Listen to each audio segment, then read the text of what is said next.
Bonjour à tous, notre invité est chef économiste de Natixis, professeur à l'université Paris 1 Panthéon-Sorbonne. Bonjour Patrick Artus. Bonjour. Vous publiez La folie des banques centrales aux éditions Fayard avec Marie-Paule Virard, un livre dans lequel vous expliquez que les banques centrales sont poussées au crime, qu'elles jouent un jeu très dangereux, qu'elles préparent la prochaine crise et que celle-ci sera encore pire. Alors pourquoi précisément ? Oui, je pense que les banques centrales, en 2008-2009, ont eu un comportement très favorable. La politique monétaire s'est faite pour remettre de la liquidité dans l'économie quand il y a une crise de liquidité, ce qui est exactement le cas dans la crise des subprimes. Les banques avaient un problème de liquidité, le crédit s'était arrêté, et donc personne ne critique les politiques monétaires de 2008-2009. La question, c'est pourquoi est-ce que, des années après, on continue à avoir des mêmes politiques, c'est-à-dire des politiques de création monétaire, qui se sont ralentis aux États-Unis, qui sont toujours là en Angleterre, qui sont de plus en plus là en Europe, et qui sont de plus en plus là au Japon, qui sont de plus en plus là en Chine. La Chine, la semaine dernière, a fait des injections monétaires. Le Japon est passé au taux d'intérêt négatif. La BCE a annoncé qu'au mois de mars, elle en ferait encore plus. Donc pourquoi ? Et on s'aperçoit, en décortiquant cette question, que l'objectif est essentiellement un objectif simple macroéconomique. Le plus souvent, il s'agit de redresser l'inflation et de ramener l'inflation vers la fameuse ligne des 2%, et que les banques centrales ne prennent absolument pas en compte les inconvénients graves de cette politique. C'est-à-dire la création de bulles financières, la distorsion du prix des actifs. Voilà, des distorsions de prix d'actifs entre les actifs financiers qu'elles achètent et ceux qu'elles n'achètent pas, la disparition des primes de risque sur des actifs financiers qui sont effectivement risqués, l'énorme bulle obligataire. Les Allemands, ce matin, se financent à 10 ans à 0,3%. Dans le temps, on avait des bulles actions, on a juré de jamais recommencer une bulle action. Et puis on a eu des bulles immobilières, on a juré de jamais recommencer des bulles immobilières, et donc la nature des banques centrales étant ce qu'elle est, elles ont décidé de faire une bulle obligataire. Avec une énorme bonne conscience, alors qu'une bulle obligataire, c'est extraordinairement dangereux. Quand ça éclate, les emprunteurs sont confrontés tout d'un coup à des taux d'intérêt plus élevés, et les prêteurs sont confrontés tout d'un coup à d'énormes pertes sur leur les portefeuilles d'obligations. On a effectivement 5 500 milliards d'euros de dette souveraine à taux négatif aujourd'hui. Qu'est-ce que ça veut dire effectivement sur vraiment la distorsion du prix des actifs ? Qu'est-ce qui se passe si on commence, comme le fait la Fed, à remonter graduellement les taux d'intérêt ? La question d'abord, c'est est-ce qu'on va remonter les taux d'intérêt ? La Réserve fédérale a fait une fois 25 points de base. Les marchés financiers disent qu'ils ne feront rien cette année. Peut-être qu'ils feront un peu, mais ils feront très peu. Et donc, ça pose, ce que vous posez, c'est une autre question extrêmement importante, à laquelle peut-être les banques centrales n'ont pas assez réfléchi en commençant ces politiques. C'est, une fois qu'on a commencé, est-ce qu'on peut sortir ? Regardez le Japon, qui est quand même un laboratoire assez intéressant, puisque les politiques très expansionnistes commencent dans la crise bancaire, en 1997 au Japon. Du moment que vous amenez les taux d'intérêt à long terme à un niveau extraordinairement bas, vous êtes dans une énorme irréversibilité. À nouveau, au Japon, ce sont les banques. Les banques ont d'énormes portefeuilles obligataires. Ce sont les banques qui financent l'État, surtout au Japon. En Europe, c'est les assureurs vie. Est-ce qu'une banque centrale peut décider froidement de créer une crise des banques ou une crise de l'assurance vie en faisant remonter les taux ?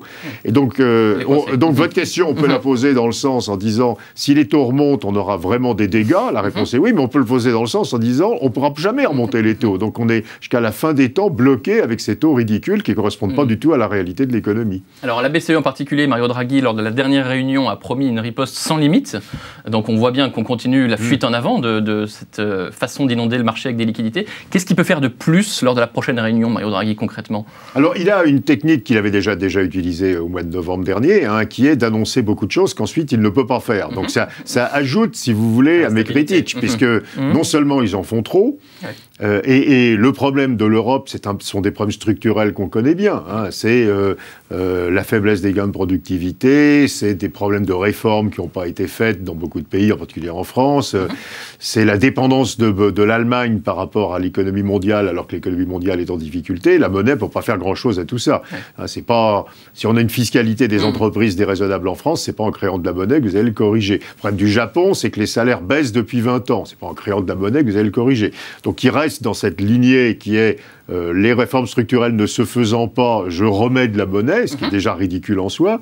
Et ensuite, il le fait d'une façon très très particulière, qui est en annonçant des politiques expansionnistes dont il sait qu'il ne saura pas les réaliser réellement. Parce que, et par ailleurs, d'autres personnes de la BCE, comme Benoît Cœuré par exemple, passent plutôt le message que la BCE arrive à la fin de ce qu'elle peut faire et qu'il est temps de faire les réformes. Tandis que Draghi dit, moi j'ai encore plein d'instruments. Alors qu'est-ce qu'il lui reste comme instrument ? En réalité, pratiquement rien. Il peut peut encore un peu baisser les taux d'intérêt, donc on est à moins 30 points de base. Le marché a déjà valorisé moins 50. Vous voyez, en plus, le danger de cette approche, qui est, quand vous dites je vais en faire plus, dans l'instant, le marché le valorise. Et donc, s'il ne fait pas 20 points de base de baisse supplémentaire des taux pour aller à 50 points de base négatifs au mois de mars, le marché sera déçu, quoi, c'est-à-dire puisqu'il réagira négativement. Il peut difficilement accroître la taille du quantitative easing. 60 milliards d'euros par mois, c'est déjà beaucoup. Acheter des obligations d'entreprise, c'est très très difficile, parce que d'abord c'est risqué, et ensuite le marché, comme vous savez, les obligations d'entreprise est un marché très illiquide. On peut acheter que des toutes petites tailles.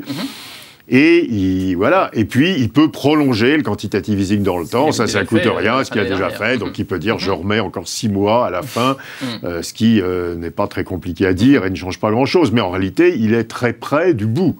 Et ça démontre une chose, c'est que cette politique monétaire ultra-expansionniste a extraordinairement peu d'effet sur l'économie réelle.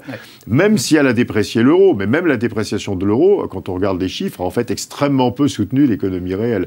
Donc, c'est très inefficace pour la macroéconomie et ça crée tous les ennuis dont nous parlions avant. On peut même pas dire qu'elle est anesthésiante pour les politiques publiques, politiques économiques, parce qu'on voit bien que la France, avec un taux entre 0,5 et 1%, n'a pas de raison d'accélérer le rythme des réformes. Oui, tout à fait. Et ça, c'est le vrai pari aussi de la BCE. Là, on peut peut-être pas complètement le reprocher. Le pari de la BCE, c'est des réformes. Il n'y a pas de réforme qui ne fasse pas de perdants. Les réformes où tout le monde est gagnant, c'est rarissime. Donc, les réformes faisant des perdants, il est intelligent de soutenir l'activité au moment où les gouvernements font des réformes. C'est plus facile de faire des réformes quand l'économie va bien que quand elle va très mal. Donc ça, on ne peut pas reprocher ça à Draghi. Mais vous avez raison, le problème, c'est qu'en même temps, vous savez, vous pouvez renverser l'argumentation en disant, effectivement, comme le petit bonus macroéconomique qui vient de l'euro plus faible, des taux d'intérêt très bas, vous voyez, la reprise des transactions immobilières en France, une reprise des exportations, pas vraiment pour la zone euro, mais pour la France, oui.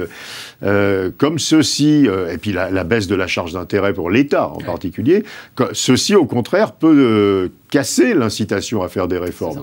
Et donc, c'est une arme à deux tranchants. Il est vrai qu'il est intelligent de soutenir la demande pendant que les gouvernements font des réformes, mais il est vrai que faire disparaître l'incitation à faire des réformes en faisant, par exemple, en ne donnant aucune incitation à réduire les déficits publics, peut être dangereux. Et probablement pas partout. Les Italiens ont fait une très grande réforme du marché du travail qui s'avère assez efficace. L'économie espagnole, les derniers chiffres sont impressionnants. L'Espagne est toujours en croissance supérieure à 3% par an. Il y a quand même la France, où on voit bien la difficulté à faire des réformes. Et sans doute, si les taux d'intérêt étaient à 3, on aurait fait plus de réformes. Oui. Alors, dernière question, la conséquence de tout ça, c'est que la prochaine crise sera d'autant plus violente, dites-vous dans votre livre. Toujours difficile de dire quand elle se produira et d'où elle viendra, mais quelles sont les grandes zones de fragilité, selon vous, en ce moment ? Alors, juste une seconde pour expliquer pourquoi elle sera plus violente. C'est une crise, c'est le retrait des capitaux d'un endroit où ils s'étaient massivement investis. Donc, à la fin des années 1990, c'est les actions des nouvelles technologies. En 2007-2008, c'est l'immobilier. En 2013, ce sont les émergents.